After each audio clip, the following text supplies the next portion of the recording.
Fil-Komunità Santa Marija l-Ministru għall-Politika Soċjali Michael Falzon ħabbar żewġ miżuri li ser jidħlu fis-seħħ għal min qed iwettaq programm ta' riabilitazzjoni mid-droga. Is-Segretarju Permanenti fil-Ministeru Mark Musu spjega li ser tingħata żieda ta' 10 euro fil-ġimgħa fl-allowance lil persuni li jkunu qegħdin jattendu programm ta' riabilitazzjoni.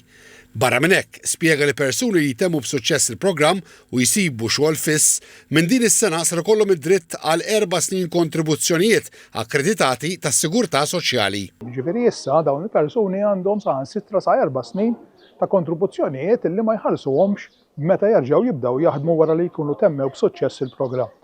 Min iħaddimhom permezz ta' din il-miżura ġdida ħajkunu wkoll qed jiffranka l-ewwel sentej ta' kontribuzzjonijiet illi jkunu dovuti ħallas fuq dawk l-impjegati illi ikunu temmew b'suċċess il-programm. Id-direttur ta' SETqa Charles Cherry qal din il-miżura hija ta' sosten kbir għall-aħħar fażi tal-programm fil-Komunità Santa Marija meta residenti jkunu qegħdin joħorġu jaħdmu. Ikunu bdew jaħdmu jirritornaw lura hawnhekk il-komunità biex jieklu biex jorqdu u jkunu bdew anke l-kuntatt b'mod regolari mal-familjari tagħhom.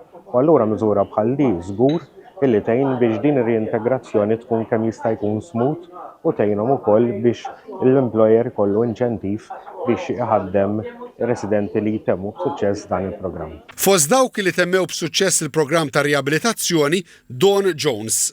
To be honest, it's a new lease of life. I've been a drinker since I was 11. I'm soon to be 60, so it's a long time. I've always been drinking, smoking pot. Qalet li grata li Malta tagħti ċans lil nies li kienu fis-sitwazzjoni tagħha b'servizz professjonali mingħajr ħlas. Il-Ministru Michael Falzon qal lir-residenti li l-Gvern ser ikompli jgħinhom jitilgħu tarġa oħra f'ħajjithom għax qal ta' bilħaq jemmen fil-ġustizzja soċjali. Qal li l-politika tal-Gvern ma tiġġudika lil ħadd, inkluż dawk li jfittxu l-għajnuna għat-tieni u t-tielet darba.